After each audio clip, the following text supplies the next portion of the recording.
Okay, well, why don't we get started? This is OB Anesthesia Part 2, Keyword Review. As yesterday, I'm trying to get through a whole lot in 2 days. I did get done actually a couple minutes early yesterday, but if I go over, please feel free to get up and leave, but I'm just going to finish the podcast. So the topics we're going to cover today include anesthesia for C-section, pregnancy and volatile anesthetic uptake, effects of general anesthetics on the infant as well as uterine tone, methods of uterine relaxation, and then preeclampsia, obstetric hemorrhage, amniotic fluid embolism, and cardiac disease. So that's a lot to cover in about 45 minutes. So in terms of anesthesia for C-section, as any of you who've been up on labor and delivery know, generally our preferred technique is a regional anesthetic in order to primarily avoid the risk to the mother of general anesthesia in pregnancy, which would be the risk of aspiration, as pregnancy is a risk factor for that, as well as difficult intubation, as studies have shown that pregnant women are more likely to have a difficult intubation than non-pregnant women. If you're going to do a regional anesthetic for a C-section, you need at least a T4 to T6 level. But there will, of course, be certain patients that can't have regional anesthesia, being those who have some sort of coagulopathy, most commonly thrombocytopenic patients with preeclampsia, those who are unstable from sepsis or some sort of shock, as well as the occasional patient who refuses regional. Now, in terms of choosing your regional anesthesia technique, you have 3 options. You can do an epidural anesthetic, and this would be recommended when you have someone with an anticipated difficult airway. The reason being that if you place an epidural catheter, dose it, confirm it's working, you should be able to redose it and know that it will work.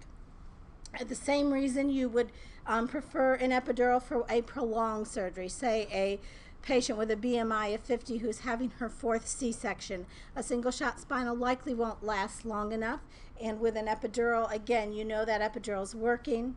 Obviously, someone who's been in labor with an epidural in place, if they're going for C-section, you're going to use that epidural. And then there may be a couple of situations where you specifically choose an epidural because you want to slowly obtain your level so that you can prevent any sort of precipitous drop in SVR and hypotension. And that might be the patient with serious cardiac disease, and the other situation might be where you have a compromised fetus, where severe IUGR, baby's been having a fetal heart tracing that is concerning, and you know there's no reserve, and if you drop mom's blood pressure, you may precipitate something more urgent in terms of fetal status. So those are cases where you might choose an epidural. Now, let's go on to one of our questions. So which statement about the use of epidural 2-chlorprocaine for C-section is most likely true? And the answer would be that the risk of systemic toxicity is increased in a woman homozygous for atypical plasmacholinesterase, because that is how the drug is metabolized, is with plasmacholinesterase. It does not enhance the efficacy of morphine. In fact, there are studies to suggest that morphine epidurally is not as effective after chlorprocaine. As we mentioned yesterday, it's actually the drug of choice when you're having signs of inadequate uteroplacental perfusion, like with a fetal heart rate late fetal heart rate deceleration, because of the issue of avoiding ion trapping in an acidotic fetus. And EDTA is present in some formulations. It does not cause neurotoxicity. It can cause muscle spasms, though. So in terms of epidural anesthesia dosing, a T4-6 level, as I said. In non-emergent situations, lidocaine is going to be your preferred agent because it avoids the issues with chlorprocaine of not being concerned about using morphine afterwards. Chlorprocaine is going to be preferred in emergent situations, both because of the lack of ion trapping, as well as the fact that you will get the most rapid onset with chlorprocaine. There are additives that you can use with your epidural anesthetic. If you add epinephrine to your lidocaine, it will increase the density of your block and it will prolong the duration of your block. And if you're trying to get a more rapid onset of your block, especially with lidocaine, the addition of sodium bicarbonate will speed the onset. Now, there are times when you're going to prefer to do a spinal anesthetic for C-section when you need a more rapid onset. So it's not fetal bradycardia, but it's mom is breech and 9 centimeters, and so we need to get going right away. But you have time to do regional. So in that case, you want the most rapid onset of your regional. That would be a spinal anesthetic. The other advantages to spinal anesthesia, for those of you that have done OB, you tend to get a denser block with an epidural. The patients feel less of the pushing and the pressure. But I would recommend single shot spinal, avoiding it in situations where you anticipate as either a difficult airway or a prolonged surgery. Because if you do a single shot spinal and they're not done and it's wearing off, your only option at that point is to convert to a general anesthetic. Physiologic effects of spinal anesthesia, and this is not just in OB, but this is one of the key words I was asked to address. So in terms of cardiovascular, you will see a decreased stroke volume as a result of spinal anesthesia. You will see a maintained or slightly decreased cardiac output, and as we've always talked, you will see a decrease in your systemic vascular resistance. Another question they sometimes like to ask about is the effects of a spinal in terms of the respiratory system. So in a healthy, normal weight woman, essentially respiratory function is going to be minimally affected. You may see about a 5% decrease in your functional vital capacity, and you see about a 10% decrease in your expiratory flow rate, and that is it. You're not going to see any other changes in terms of respiratory function. Now that's in a normal, healthy weight woman. If you take an obese woman, though, you will see a larger decrease, as much as a 25% decrease in vital capacity with a spinal anesthetic. Combined spinal epidural for C-section is your third regional anesthesia choice, and that's going to provide the benefits of spinal anesthesia along with the versatility of having an epidural catheter, although occasionally that catheter can fail if you've not dosed it, which you won't if you're doing a spinal to begin with. So again, I do not recommend its use if you have an anticipated difficult airway or a prolonged surgery. Now, general anesthesia, though, is going to be required in some situations, including if you have significant hemorrhage, an hemodynamically unstable mother, or situations where the fetus is in such a dire situation like fetal bradycardia, where you have to pick the anesthetic technique that will allow that C-section to start as quickly as possible. And in that case, if you don't have an epidural in place, general anesthesia is going to be quicker than any sort of neuraxial procedure. Your special concerns, as I mentioned, with general are going to be the problems with intubation and aspiration. In terms of your management of general anesthesia, these patients are full stomach, so non-particulate antacid. Always remember, even in the midst of chaos, sometimes some left uterine displacement. Adequate pre-oxygenation is important. One thing that we have to our benefit is that because of the increase in minute ventilation with pregnancy, you can get these patients pre-oxygenated more quickly than a non-pregnant patient. And then because they're a full stomach, a rapid sequence induction. In terms of managing a difficult airway, if it does happen. So which statement about the management of failed intubation after induction of general anesthesia for emergent C-section is most likely true? Should the patient be awakened regardless of fetal status? If mass ventilation is achieved, continue that throughout surgery. If mass ventilation can't be achieved, use an LMA. Or transtracheal jet ventilation is not appropriate in a parturient. And the answer is going to be C. So to sort of review the management of a difficult airway in the situation of emergent C-section. So if you can easily mass ventilate the patient and the baby is in distress, generally what would be recommended is to continue the mass ventilation with cricoid pressure in place until the infant is delivered, but not for the whole surgery. Once you get that baby delivered, and those who've done OB, you know, that'll be oftentimes just a couple minutes, then you want to get a more secure airway. If you have a difficult mass ventilation and can't intubate also, then an LMA is going to be your preferred choice, followed by securing of the airway after delivery, if at all possible. There have been some cases in Britain of them using purposely LMAs throughout an elective C-section. So, you know, you don't want to compromise losing the airway completely by trying to change over to something more secure, but if you can, you want something more secure after the baby's delivered. if it is a non-emergent C-section that you're doing under general anesthesia, and you can easily mass ventilate the patient, the recommendation there is to actually awaken the patient and then proceed either with securing the airway while awake or considering regional anesthesia. So that's kind of your algorithm for difficult airway under general. In terms of maintenance of general anesthesia for C-section, generally you're going to use a 50-50 mix of nitrous and oxygen along with a 1/2 to 1 mac of your volatile agent before delivery. After delivery, your goal is to decrease your volatile agent because of its effects on uterine tone, so you can increase your nitrous oxide and start titrating in opioids.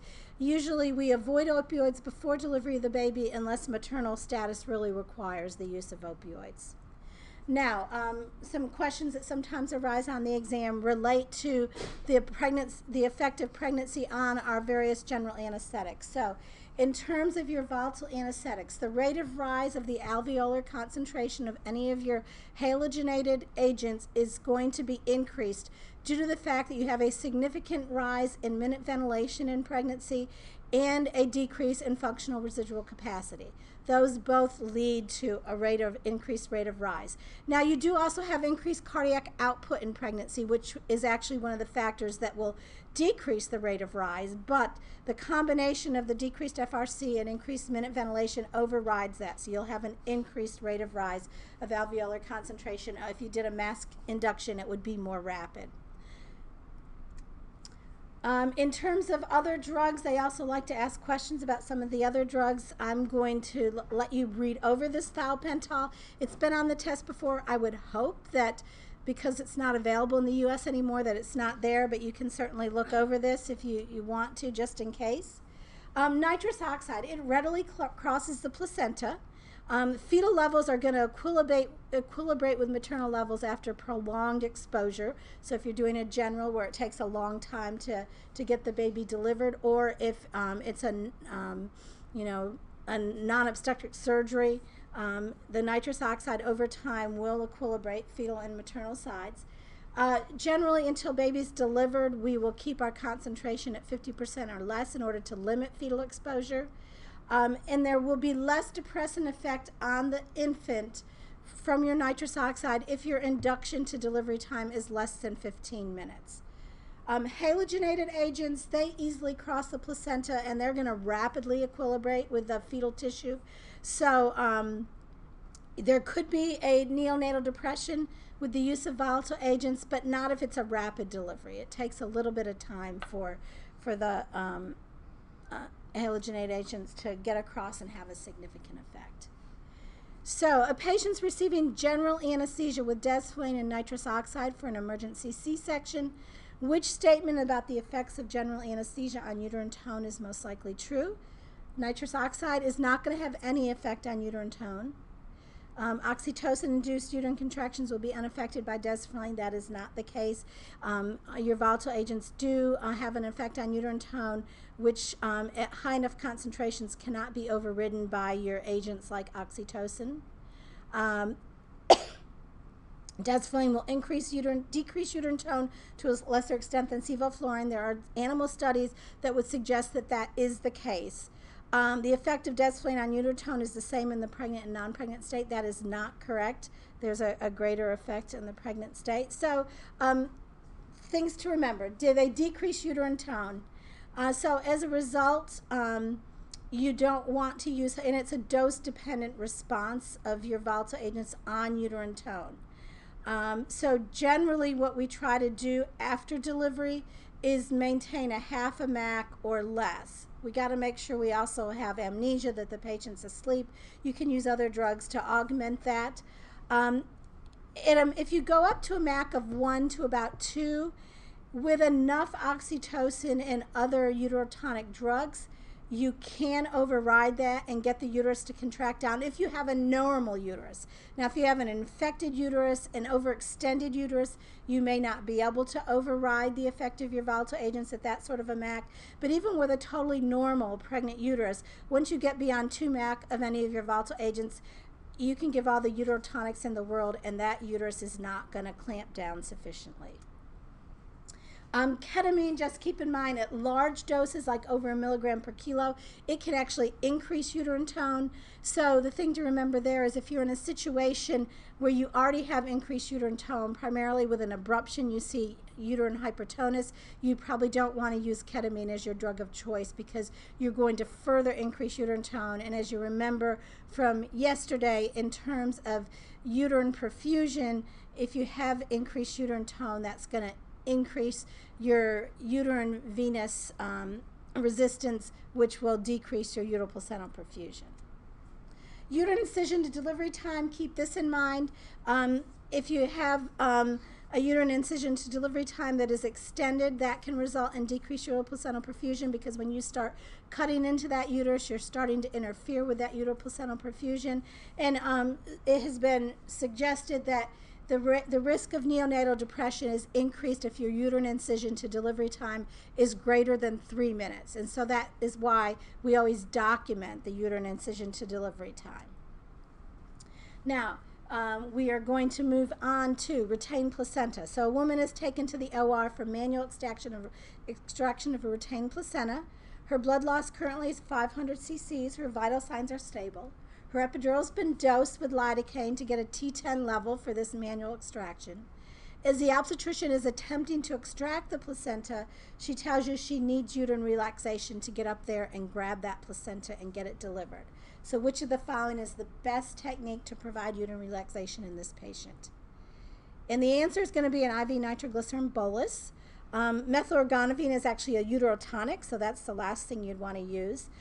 You can get uterine relaxation with high concentrations of your volatile anesthetics, but that requires inducing general anesthesia, intubating the patient, takes more time, more involved, more risk than using IV nitroglycerin. Raising your level of your epidural might provide better anesthesia for the patient, although really you shouldn't need higher than a T10 level for extraction of the placenta, but increasing your sensory level of your epidural is not going to do anything for relaxing your uterus, which is a smooth muscle. So in terms of methods for uterine relaxation, nitroglycerin is a potent smooth muscle relaxant, and it's preferred because of both its rapid onset and its short duration of action, because oftentimes when you need uterine relaxation, once you take care of the problem, be it a retained placenta, an inverted uterus, next thing you need is for that uterus to clamp down so the patient does not hemorrhage. It's rare with a bolus of nitroglycerin to see significant hypotension, and it can be easily treated. As I mentioned, the volatile agents do cause uterine smooth muscle relaxation, so that is another option, but generally if nitroglycerin has been inadequate. And essentially at 1 MAC, you get about a 50% decrease in your contractile response.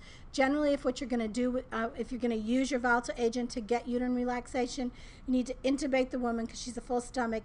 And generally what you're going to do is turn your volatile agent up to a very high concentration and hyperventilate the patient so you can quickly get the level up to a point that you'll get adequate relaxation.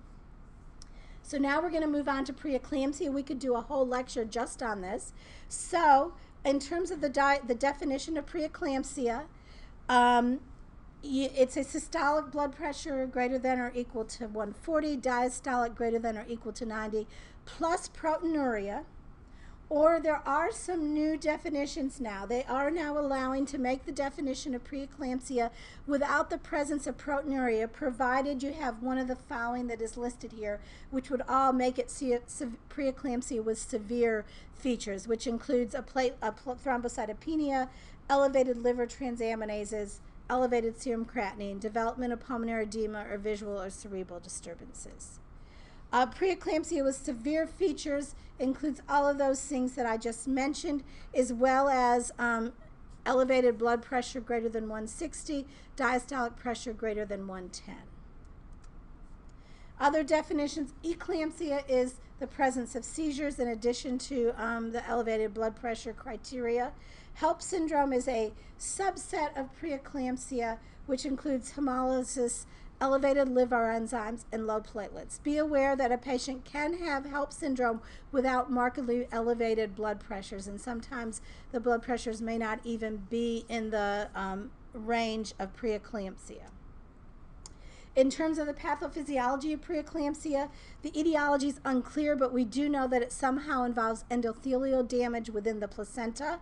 As a result of that, there is a release of placental vasopressor activating substances, and that is what leads to this disease of vasoconstriction that can involve essentially every organ system within the mother. We also know that there is a change in the ratio of thromboxane to prostacyclin, and you have a higher degree of thromboxane, lower prostacyclin, and that promotes generalized arteriolar vasoconstriction as well as platelet aggregation. That is part of the pathophysiology. We also know that there is increased endothelin levels, and endothelin is also a potent vasoconstrictor. So that is kind of our understanding of the disease. It starts with some sort of endothelial damage, though. Now, you have an otherwise healthy woman at 33 weeks gestation has been diagnosed with severe preeclampsia. Which of the following is most likely a sign she has compromised renal function? And the idea here is, as we just talked about, a serum creatinine of 1.1 is not normal in a pregnant patient. That is abnormal, so that would be an indication. You will see increases in serum uric acid with preeclampsia, so a level of 2 is relatively normal. You would see an increase in your BUN, and obviously an elevation of transaminase of 100 would indicate hepatic involvement, but not renal involvement. So, as I mentioned, pretty much every organ system can be affected. In terms of airway, there's an increased risk of difficult intubation due to the airway edema that you can see with the disease.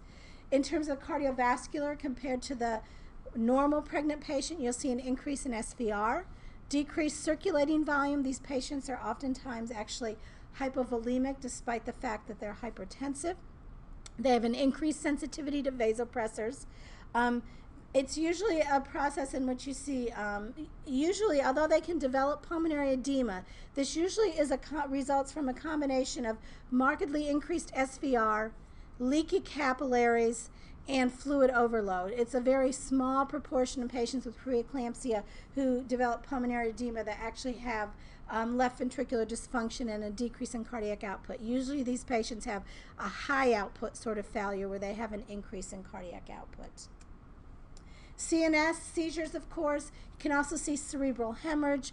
Posterior reversible encephalopathy can be seen in preeclampsia. Cerebral edema can also occur in patients with severe disease. Renal, in addition to an increase in creatinine, that will occur as a result of seeing a decrease in your GFR and your RPF, and you can develop oliguria. Hepatic, increased liver enzymes. You can also have subcapsular hematomas as a result of edema of that capsule, and in very severe cases, hepatic rupture.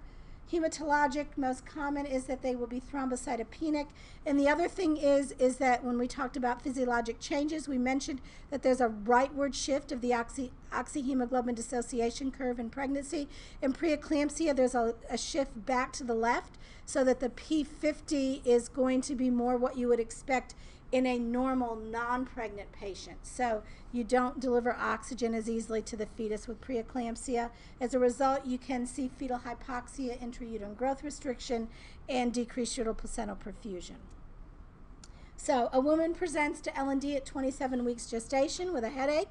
Her blood pressure is 185/115, normal heart rate. She's got 4+ protein. Which of the following is the best medication to treat her hypertension? And the answer would be labetalol. So first of all, magnesium sulfate, it can cause transient vasodilation, but it is not going to cause long-term control of blood pressure. Magnesium is used in preeclampsia to prevent seizures, not to treat blood pressure.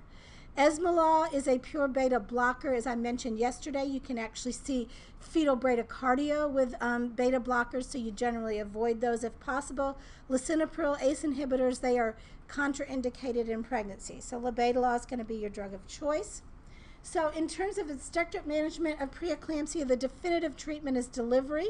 As I mentioned, MAG for seizure prophylaxis, and the most commonly used drugs to treat blood pressure is going to be hydralazine and labetalol. Which statement about the effects of administering magnesium to a patient with preeclampsia is most likely true? As we mentioned yesterday, sensitivity to the muscle relaxants is increased. platelet aggregate, the risk for postpartum uterine atony is increased. Respiratory depression may occur at a level greater than or equal to 12 milliequivalents per liter. That would be the answer. Actually, magnesium can actually decrease platelet aggregation, and that can be one of its benefits in patients with preeclampsia. Just these are some of the levels that you're looking for therapeutic range in preeclampsia. You want a level about 4 to 6. Once you get up to 5 to 10, you can see a prolonged PR interval, a widened QRS. You can see the loss or the depression of your deep tendon reflexes at a level of 10. At about 15, you can start to see block of the SA and AV node, as well as respiratory depression, and cardiac arrest can occur at levels of 20 to 25. Other effects of magnesium: increased uterine blood flow in preeclamptic patients, decreased uterine tone, as we've mentioned. In terms of, as a result of MAG, you'll see a decrease in acetylcholine release, a decrease in the motor end plate sensitivity to acetylcholine, and the combination leads to an increased sensitivity to your muscle relaxants. Placental transfer of magnesium sulfate can occur, and so when you deliver a baby whose mom has been on MAG, you can see some respiratory depression, you can see poor muscle tone. In terms of managing the patient with preeclampsia, labor analgesia, epidural is your technique of choice. For a variety of reasons, it avoids the need to do general anesthesia in the case of requiring a C-section, which can be more problematic in a preeclamptic patient due to more likely risk of airway difficulties, as well as concerns about precipitating significant hypertension on induction. Epidural is also beneficial because it's been shown to decrease maternal catecholamine levels in severe preeclamptics, and therefore could actually help improve uteral placental perfusion. And Doppler studies have actually shown improved uteral placental perfusion when you put an epidural in someone with preeclampsia. Be aware, though, that if they do get hypotensive from your sympathectomy, the fetus will not tolerate that well. You have a patient with severe preeclampsia requiring a C-section due to breach. The fetal heart rate's normal. Platelet count is 89,000. Was 92,000 a day ago. Blood pressure is 152/93. Which statement about anesthetic management of this patient is most likely true? General anesthesia is not going to be your technique of choice. You've got a stable platelet count, and so you could do neuraxial anesthesia. Treatment of hypotension in a preeclamptic patient, you want to start treating once their pressure is about 20% below baseline. So you'd want to start treating before systolic blood pressure is reached of 100. The correct answer is that the risk of spinal-induced hypotension is less in this patient. Used to be people worried about precipitating significant hypotension in preeclamptic patients with a spinal, but we now know that preeclamptic patients are less likely to become hypotensive from a spinal than normal-tensive pregnant women. In terms of your anesthetic management, so epidural has often been preferred, especially if the patient has an epidural, because you can avoid the risk of general anesthesia. Another advantage of an epidural, if you have a fetus that is showing signs that it's not tolerating the compromised uteral placental perfusion by showing an abnormal fetal heart tracing, is that with an epidural you can more slowly raise the level and may see not as rapid of hemodynamic changes as you might with a spinal. But spinal is another good option. In most studies, it's been found that the risk of hypotension is not significantly different between spinal and epidural. And as I mentioned, hypotension is going to be more common in your non-preeclamptic patients. In some cases, you will need to do general anesthesia, those with thrombocytopenia, those with severe fetal distress like sustained fetal bradycardia. Things to think about in these patients is carefully assess the airway. If you have time, consider an arterial line. Consider pre-treatment to avoid severe hypertension on laryngoscopy. Have very rapid acting drugs like nitroglycerin or nitroprusside immediately available in case you do have severe hypertension. We mentioned that Magnesium that the patient will be on will affect your depolarizing and non-depolarizing muscle relaxants. So you might think you should decrease your succinylcholine dose on induction.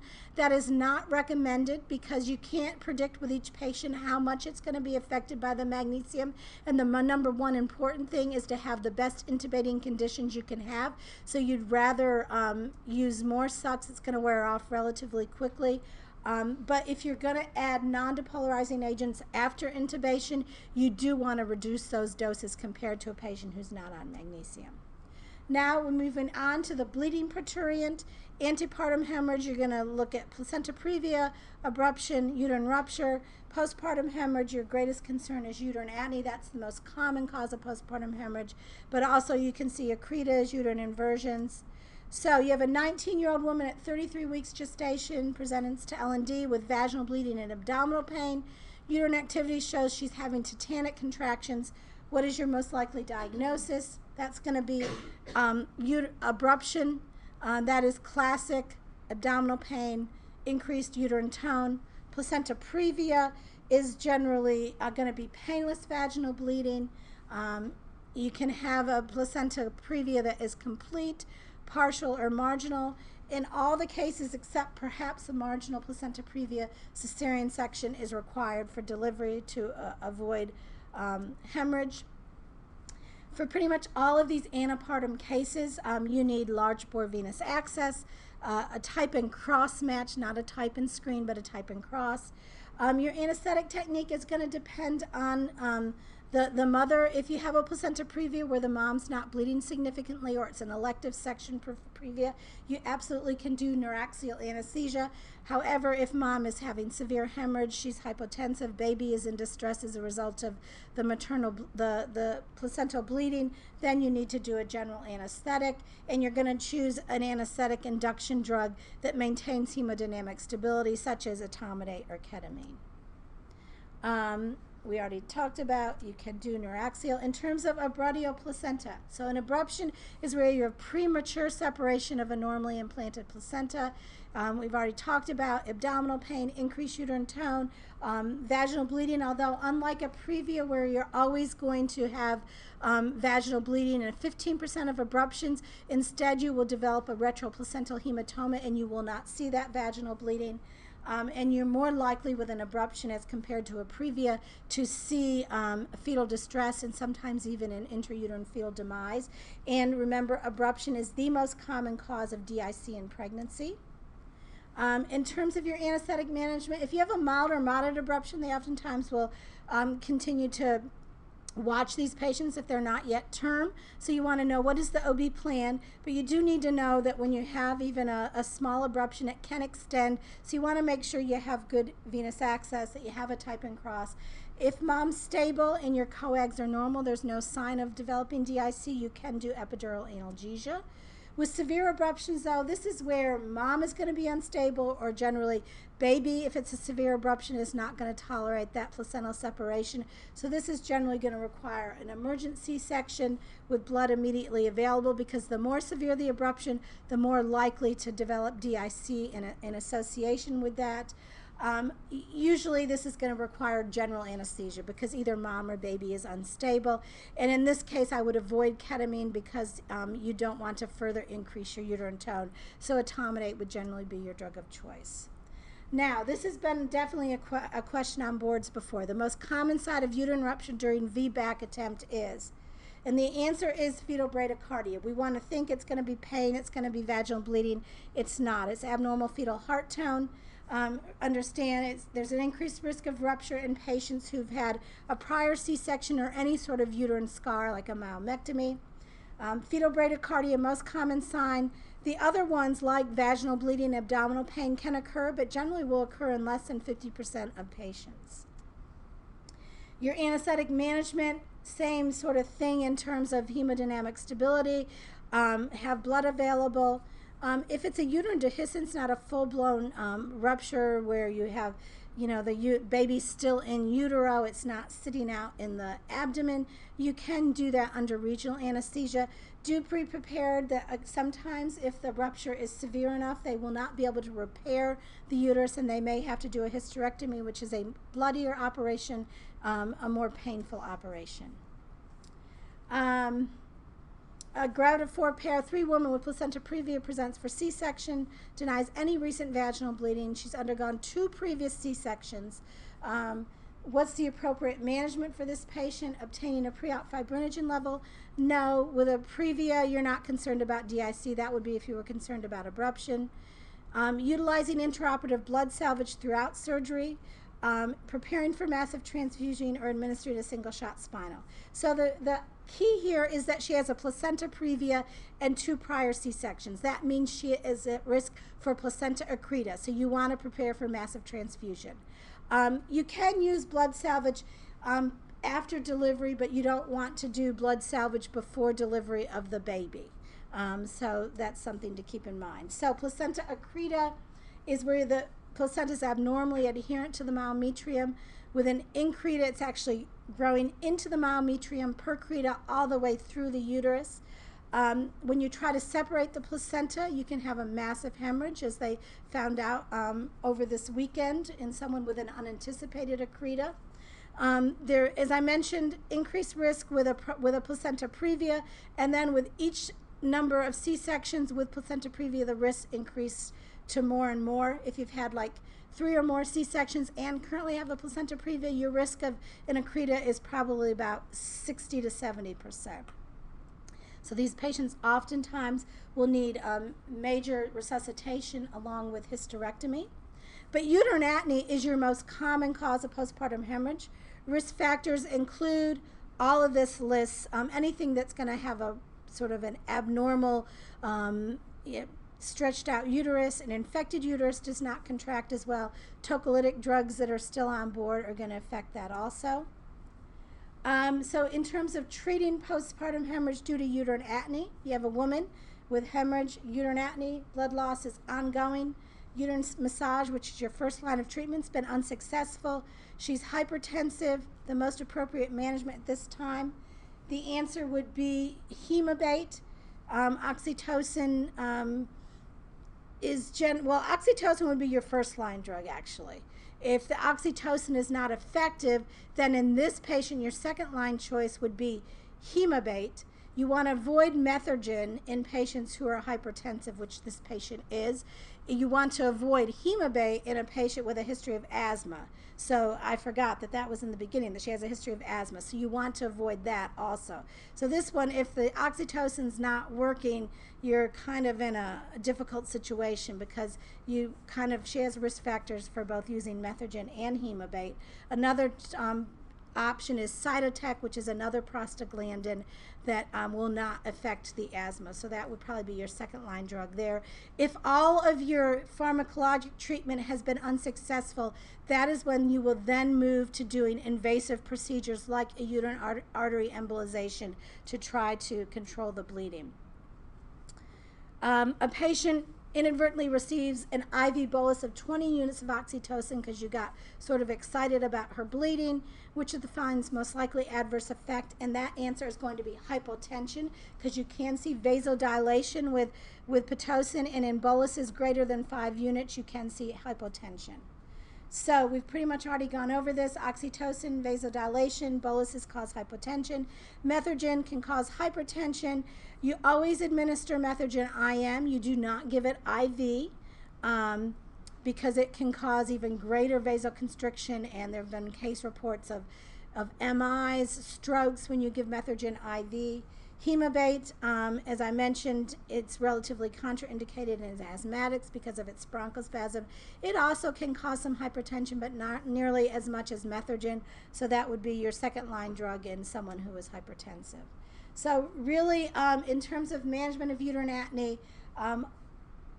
after your resuscitation, Bacri balloon, which works like a tamponade, and then other invasive procedures are going to be down the line if everything else has failed.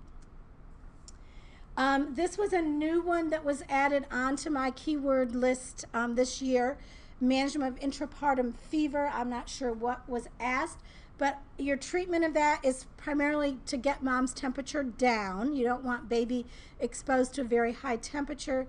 You want to try to identify the cause of the fever, and depending on the management, you're going to determine how you treat it. So if there's an infectious cause, mom has chorioamnionitis, you're going to treat with antibiotics. If you think this is an epidural related increase in temperature, fever, we talked about yesterday, then that is not infectious. We know that, so you would not give antibiotics in that situation.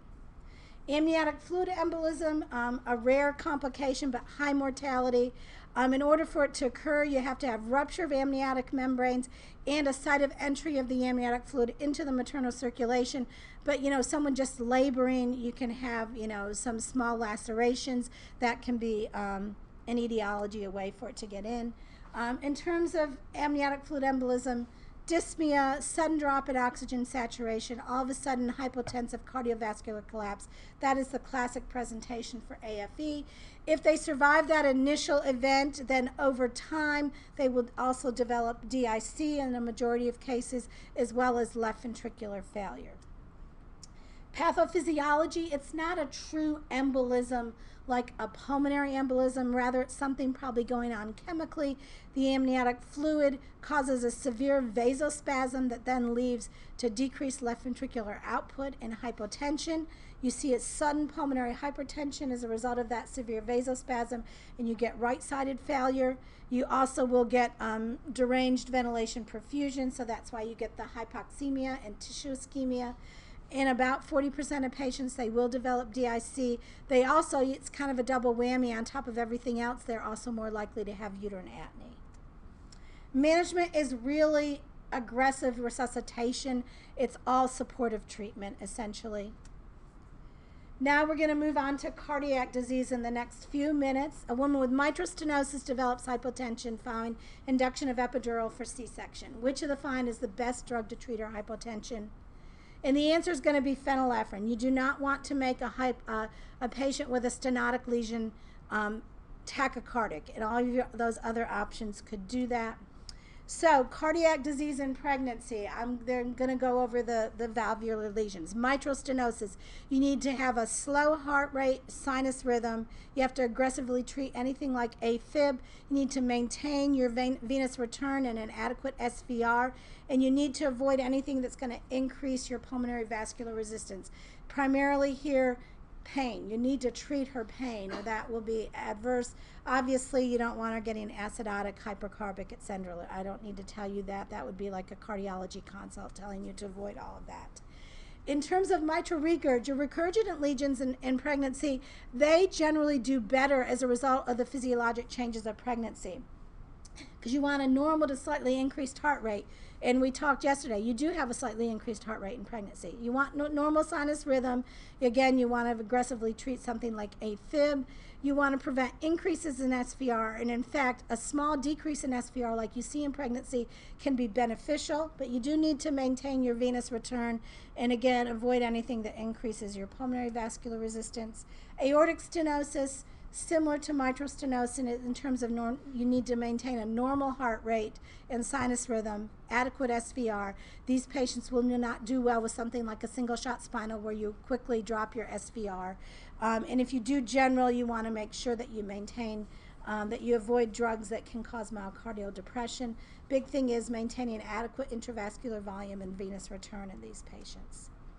Aortic regurg, similar to mitral regurg, normal to slightly increased heart rate, prevent increases in SVR, and avoid myocardial depressants. Cardiac dysrhythmias in pregnancy, PSVT is most common. Pregnant women in general are at higher risk for dysrhythmias than non-pregnant women. Most of your antiarrhythmic drugs are safe in pregnancy, including adenosine. The one exception is amiodarone, has been associated with adverse fetal effects, primarily related to thyroid and iodine, but that's not saying that you don't ever use it. You know, if you have a cardiac, a VFib or VTAC, and you're starting an antiarrhythmic, amiodarone would be your drug of choice, even if she is pregnant. You only use it, though, for refractory dysrhythmias. Cardioversion is safe in pregnancy. You use the same energy levels as you would in a non-pregnant patient. The current reaching the fetus is minimal, but there have been some transient fetal heart rate abnormalities noted with cardioversion, so it's good to do fetal heart rate monitoring during that. Pulmonary hypertension in pregnancy. This is another significant problem. High maternal mortality. With primary pulmonary hypertension, the mortality is about 30%. With secondary pulmonary hypertension, as high as 60%. Vaginal delivery is preferred unless there's an OB reason for C-section. Labor analgesia is needed because, again, you don't want to further increase the pulmonary vascular resistance, which you will if you have significant labor pain going on. Invasive monitors usually are needed, arterial line, central line. Pulmonary vasodilators have been used in pregnancy safely, including nitric oxide. So if you have reversible pulmonary hypertension, you can use those vasodilators. Remember, with nitric oxide, if you use high concentration for a long period, you do have to worry about fetal hemoglobinemia, though. Maternal deaths usually are postpartum due to right ventricular failure, dysrhythmias, and pulmonary embolism. And then I think this is my last slide, so I did it in just about 45 minutes. Cardiac arrest in pregnancy, the big things to remember are use your usual ACLS protocols. Use, as I said, the same drugs, same, defibrillation levels. One thing that is different is to adequately resuscitate a pregnant woman, you need to avoid aortocaval compression. So left uterine displacement. You need to have someone on that resuscitation team whose job is pretty much to manually provide left uterine displacement, because your CPR will not be effective if you're not doing that. And then the other thing is, if you have a fetus that is viable, you need to proceed essentially to immediate C-section if your resuscitation has not been successful within 4 minutes, because the recommendations are to have that baby delivered within 5 minutes for 2 reasons. Number 1, outcome for the baby will be better, but number 2, once you deliver that baby, you relieve that aortocaval compression and you can more effectively resuscitate the mother. And there have actually been case reports of doing CPR for a significantly longer period of time than the 5 minutes. Then they delivered the baby, and they were able to successfully resuscitate mom once it was delivered. The other question comes up, what about if it's non-viable? If you think you have a large enough uterus, like, low 20 weeks, that's causing significant aortic compression, to save the mother's life, you might also consider doing a C-section. And so that is it. Thank you.